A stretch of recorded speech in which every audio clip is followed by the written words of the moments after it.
नमस्कार विद्यार्थी मित्रांनो. मी प्राध्यापक होळकर GS, ऑटोमोबाईल टेक्नॉलॉजी विभाग, तुळजाराम चतुर्चंद महाविद्यालय बारामती. आज आपण पेपर 1 मधील लेसन नंबर 2 गिअरबॉक्स याची माहिती घेणार आहोत. प्रथमतः या गिअरबॉक्सची आपण ओळख करून घेऊया. तर ट्रान्समिशन सिस्टीम मध्ये क्लच नंतर येणारा महत्वाचा भाग म्हणजे गिअरबॉक्स होय आणि यालाच ट्रान्समिशन असेही म्हणतात. इंजिनने तयार केलेली शक्ती जशीच्या तशीच सरळ चाकापर्यंत नेऊन पोहोचवली जात नाही, तर या मिळणाऱ्या शक्तीमध्ये कमी अधिक फेरबदल करून गाडी चालवावी लागते. जसे स्थिर वाहन स्थिर स्थितीतून चालवण्यासाठी त्यास त्याच्या जडत्वामुळे अधिक शक्ती लागते, पण एकदा त्यास चालना मिळाल्यानंतर कमी शक्ती लागते. गाडीस विविध प्रकारच्या विरोधातून जावे लागते आणि त्यामुळे कोणत्याही परिस्थितीत गाडी चालण्यासाठी तिची जी शक्ती आहे त्याला आपण टॉर्क म्हणतो, ते कमी जास्त करण्याचे कार्य या गिअरबॉक्स कडून केले जाते. आपण मोटार गाडीवरती गिअरबॉक्स कशासाठी दिलेला असतो, त्याचा उद्देश काय आहे, पर्पज ऑफ गिअरबॉक्स, त्या गिअरबॉक्सचा आपण उद्देश पाहणार आहोत. मोटार गाडीवर गिअरबॉक्स देण्याचा पहिला उद्देश, इंजिन हे ठराविक शक्ती निर्माण करत असते, परंतु गाडी जागेवरून हलवताना जास्त शक्ती म्हणजे टॉर्क निर्माण करण्याचे कार्य गिअरबॉक्सद्वारे केले जाते. आणि अशा प्रकारे इंजिनचे आरपीएम म्हणजे रिव्हॉल्यूशन पर मिनिट, फेरे प्रति मिनिटाला, तर इंजिनचे आरपीएम कायम असताना त्यात कुठलाही बदल न करता पॉवर वाढवण्याचे कार्य या गिअरबॉक्स कडून केले जाते. गिअरबॉक्सचा दुसरा उद्देश आहे जास्त टॉर्क व कमी स्पीड. टॉर्क म्हणजे शक्ती, जास्त टॉर्क व कमी स्पीड अथवा कमी टॉर्क व जास्त स्पीड हे गिअर रेषांच्या सहाय्याने आपल्या आवश्यकतेनुसार आपण गिअर मार्फत मिळवू शकतो. याचा अर्थ, सुरुवातीला ज्यावेळी गाडी आपण स्थिर स्थितीतून गतिमान करतो त्यावेळी कोणती सिच्युएशन लागते, तर त्या ठिकाणी गाडीचं स्पीड कमी असतो पहिल्या गिअरला, पण त्याच्यामध्ये शक्ती जास्त असते. गाडी जागेवरून हलवताना जास्त शक्तीची आवश्यकता असते आणि म्हणून त्यावेळी गिअरबॉक्स कडून जास्त टॉर्क कमी स्पीड अशा प्रकारचं त्या गिअर रेषेच्या मार्फत ऍडजस्टमेंट केली जाते. मात्र ज्यावेळी गाडी आपण वेगाने चालवतो त्यावेळी त्या ठिकाणी कमी टॉर्क आणि जास्त स्पीड हे गिअर रेषेच्या सहाय्याने आपल्याला मिळवता येऊ शकते. गिअरबॉक्सचा तिसरा उद्देश आहे इंजिनची फिरण्याची दिशा न बदलता गाडी मागे घेण्याचे कार्य हे गिअरबॉक्स कडून केले जाते. आपल्याला जर गाडी मागे घ्यायची असेल तर इंजिनची फिरण्याची दिशा बदलावी लागत नाही. इंजिन नेहमी एकाच दिशेने फिरते. फक्त या गिअरबॉक्सच्या माध्यमातून किंवा त्याच्यामध्ये जे गिअर ऍडजस्ट केलेले आहेत त्याच्या माध्यमातून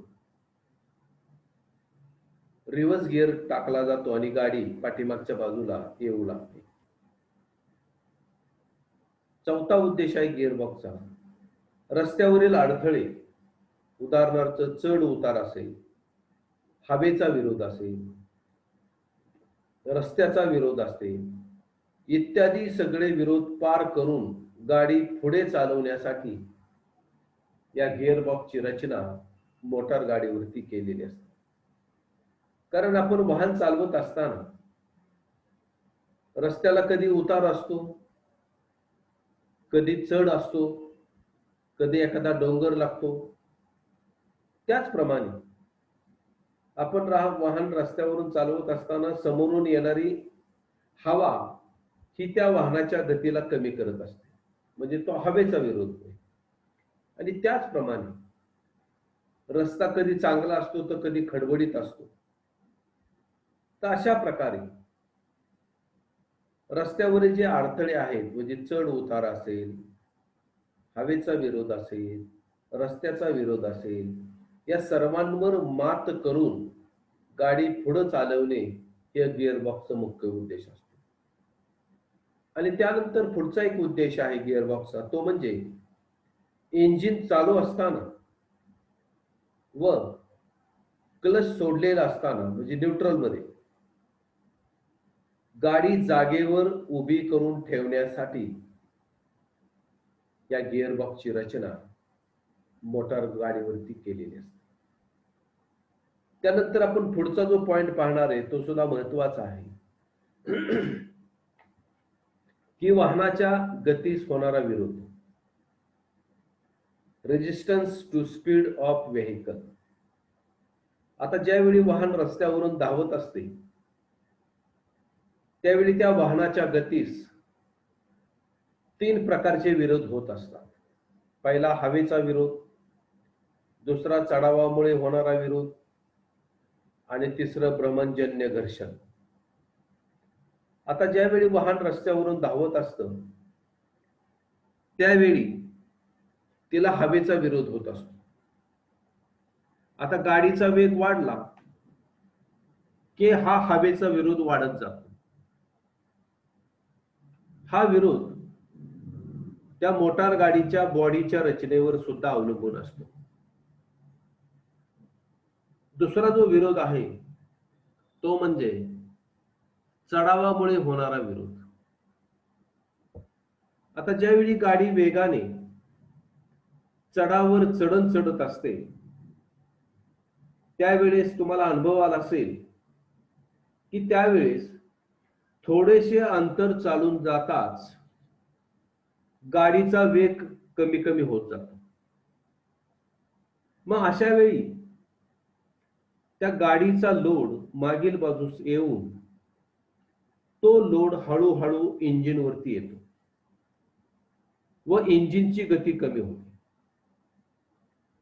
मग अशा वेळी हा जो चढावाचा विरोध आहे हा त्या चढावाचा कमी जास्तपणा व गाडीचे वजन या 2 गोष्टीवरती हा चढावाचा विरोध अवलंबून असतो.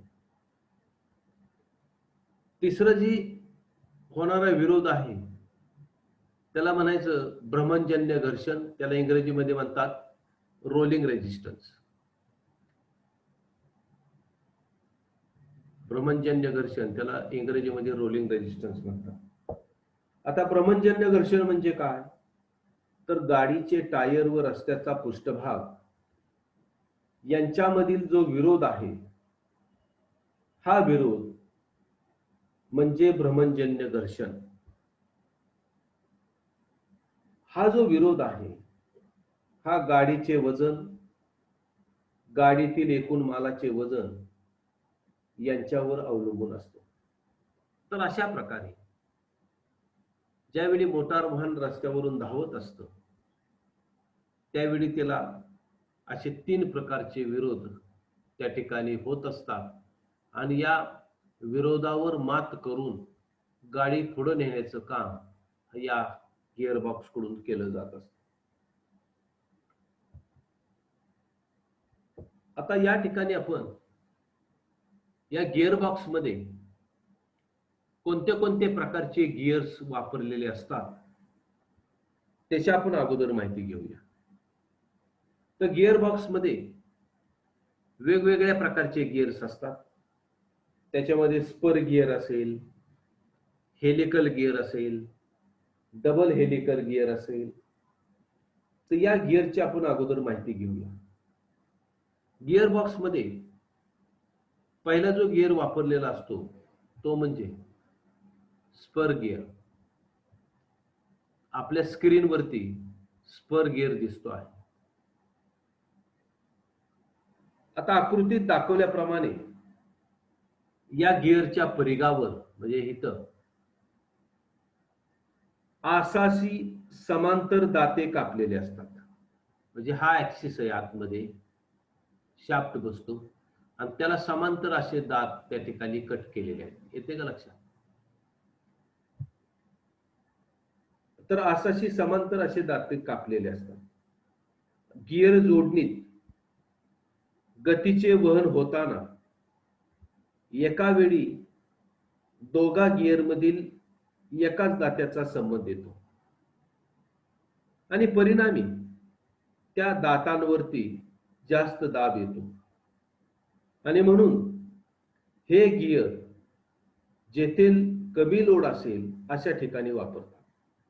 म्हणजेच ज्यावेळी हा स्पर गिअर आहेत, दोन्ही सरळ दात कट केलेले आहेत ह्या ऍक्सलच्या समांतर, ज्यावेळी एक स्पर गिअर दुसऱ्या स्पर गिअरला मेश झालेला आहे त्यावेळी इथं जी दात मेश झालेला आहे त्यावेळी एका दाताचा संबंध दुसऱ्या गिअरच्या फक्त एका दाताशी येतो आणि त्यामुळं त्या दातांवरती लोड जास्त येत असल्या कारणानं त्या दातांची साईज मोठी ठेवावी लागते आणि दातांची साईज मोठी ठेवावी लागली तर तो गिअरचा आकार वाढतो आणि अशा प्रकारचे गिअर्स हे वर्किंग होत असताना किंवा कार्यरत होत असताना त्यांच्यामध्ये आवाज येत असतो आणि त्यामुळं हायस्पीडला अशा प्रकारचे गिअर टिकाव धरू शकत नाही किंवा जास्त गती अशा प्रकारच्या गिअर कडून ट्रान्समिट होऊ दिली जात नाही, ट्रान्समिट व्यवस्थित होत नाही आणि त्यामुळं स्पर गिअर असणारा जो गिअर आहे हा कमी स्पीड साठी किंवा कमी लोड जर असेल तर त्याच्यासाठी अशा प्रकारचे गिअर्स त्या ठिकाणी वापरण्यात येतात. आधुनिक गाड्यामध्ये पहिल्या आणि रिव्हर्स गिअर करिता स्पर गिअर वापरतात.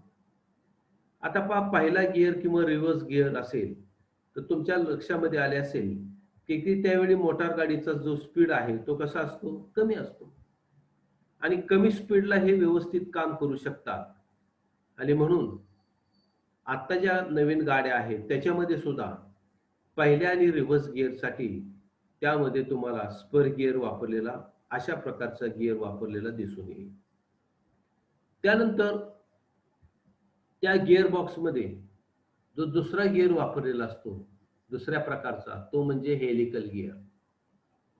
आता हेलिकल गिअरची आकृती तुमच्या स्क्रीनवरती दिसते आहे. इथे एक गिअर दाखवला, इथं दाखवलेला आहे आणि हे दोन्ही हेलिकल गिअर कशा प्रकारे मेश होतात याचं पण पाहिलेलं आहे. तर ह्या हेलिकल गिअर कडे पाहिल्यानंतर ह्याचे दात कसे आहेत तर तिरके आहेत. यावरील दाते हे या आसाशी कोनात असतात. म्हणजे हा जो ऍक्सिस बसणार आहे त्या ऍक्सिसला असे तिरके दात या ठिकाणी काय केलेले आहेत, कट केलेले आहेत. ज्यावेळी हे दोन गिअर एकमेकाला मेश असतात, इथं तुम्हाला लक्षात येतंय मेश असतात, त्यावेळी गतीचे वहन होताना एका वेळी एकापेक्षा जास्त दातांचा संबंध येतो. म्हणजे ज्यावेळी दोन गिअर आपापसामध्ये जोडले जातात आणि ह्यांच्याकडून पॉवर ट्रान्समिशनचं काम होतं तर त्यावेळी पहा एकापेक्षा जास्त दातांचा संबंध दुसऱ्या गिअरच्या एकापेक्षा जास्त दातांशी येतो आणि त्यामुळं दाबाचे विभाजन होतं, एकाच दातावरती लोड येत नाही,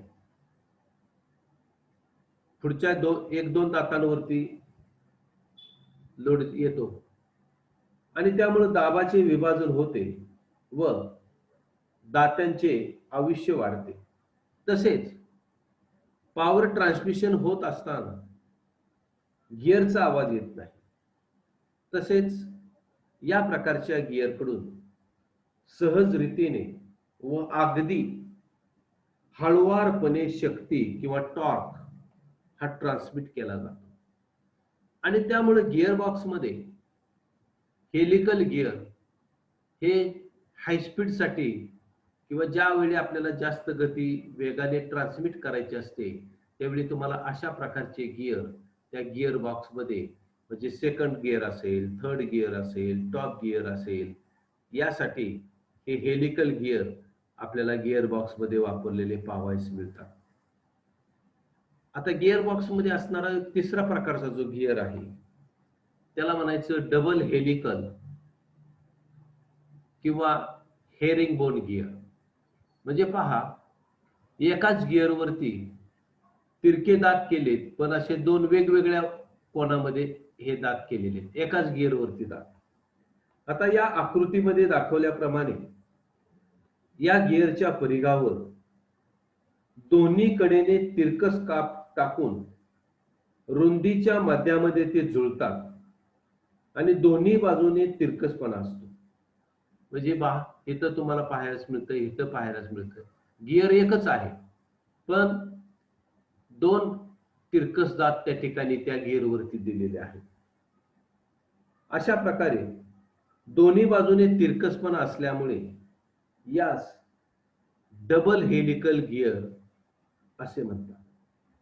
साध्या हेलिकल किंवा स्पर गिअरपेक्षा हे गिअर जास्त टॉर्क म्हणजे शक्ती संक्रमित करतात आणि कार्य करत असताना सुद्धा बिलकुल आवाज येत नाही आणि त्यामुळं काही गिअर बॉक्स मध्ये तुम्हाला हे डबल हेलिकल गिअर सुद्धा वापरलेले त्या ठिकाणी दिसून येतात. तर अशा प्रकारे गिअर बॉक्स मध्ये स्पर गिअर, हेलिकल गिअर आणि डबल हेलिकल गिअर असे तीनही प्रकारचे गिअर्स आपल्याला वापरलेले दिसून येतात. त्यानंतर आपण पुढचा जो भाग पाहणार आहे तो म्हणजे गिअर बॉक्सचे तत्व किंवा नियम.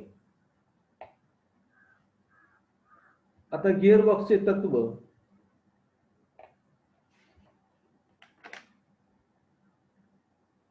गिअर बॉक्स मधील गिअरचे नियम खालील प्रमाणे आहे. आता मोठ्या गिअर कडून गती घेतली तर गती वाढते आणि टॉर्क कमी होतो. उदाहरणार्थ मी तुम्हाला हा गिअर दाखवतोय, एक मोठा गिअर आणि एक लहान गिअर आहे. आता तुम्ही समजा इमॅजिन करा की या मोठ्या गिअर कडून लहान गिअरला फिरवलं जाते. काय होईल? ह्या मोठ्या गिअरचा एक फेरा पूर्ण होईपर्यंत हे लहान गिअरचे 3-4 फेरे होतील, कारण ह्याच्यावरची दातांची संख्या कमी आहे आणि आकार लहान आहे. म्हणजे मोठ्या गिअर कडून ज्यावेळी लहान गिअरला फिरवलं जातं त्यावेळी गती वाढते पण शक्ती कमी होते, म्हणजे टॉर्क कमी होतो. या उलट समजा या लहान गिअर कडून मोठ्या गिअरला फिरवलं तर काय होईल? ज्यावेळी या लहान गिअरचे 3-4 फेरे स्वतःभोवती होतील त्यावेळी या मोठ्या गिअरचा एकच फेरा पूर्ण होईल.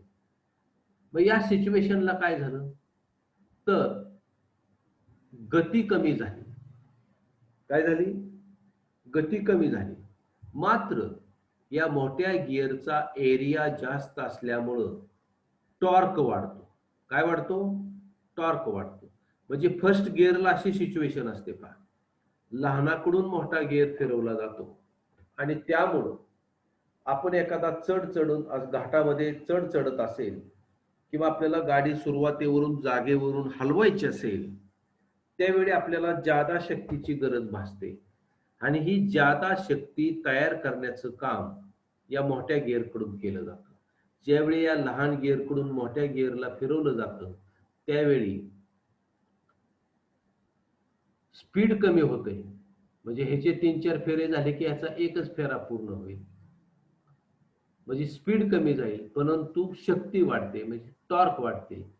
तर अशा प्रकारे हा जो जादा टॉर्क म्हणजे एक प्रकारची एक्स्ट्रा पॉवर आहे आणि याच एक्स्ट्रा पॉवरच्या माध्यमातून गाडी सुरुवातीला जागे हलवताना या एक्स्ट्रा पॉवरचा उपयोग होतो. त्याचप्रमाणे एखादा अवघड चढून जायचं असेल गाडीला, त्यावेळी या एक्स्ट्रा पॉवरचा त्या ठिकाणी उपयोग होतो. आता तिसरं जे तत्व आहे गिअरबॉक्सचं, की गती देणारा ड्रायव्हर गिअर असतो आणि गती घेणारा हा ड्रिव्हन गिअर असतो. समजा या मोठ्याकडून लहानाला फिरवलं तर ह्यो ड्रायव्हर गिअर आला आणि ह्यो ड्रिव्हन गिअर आला. जर लहानाकडून मोठ्याला फिरवलं तर ह्यो ड्रायव्हर गिअर आला, हा ड्रिव्हन गिअर आला. आता ड्रायव्हर गिअर ड्रिव्हन गिअरच्या विरुद्ध दिशेने फिरतो, बरोबर आहे. समजा हा क्लॉकवाईज डायरेक्शनने फिरत असेल तर ह्याची फिरण्याची दिशा कशी असते? उलटी, अँटी क्लॉकवाईज डायरेक्शन. हा क्लॉकवाईज फिरत असेल तर हा कसा फिरतो? अँटी क्लॉकवाईज, म्हणजे घड्याळाच्या काट्याच्या विरुद्ध दिशेने. आणि प्रत्येक साध्या गिअर ट्रेन मधील सर्व ड्रायव्हर गिअर एकाच दिशेने व सर्व ड्रिव्हन गिअर त्याच्या विरुद्ध दिशेने फिरत असतात. तर अशा प्रकारे या गिअर बॉक्सचे थोडक्यामध्ये तत्व आहे. यापुढील माहिती आपण पुढच्या तासाला घेऊया. तोपर्यंत धन्यवाद.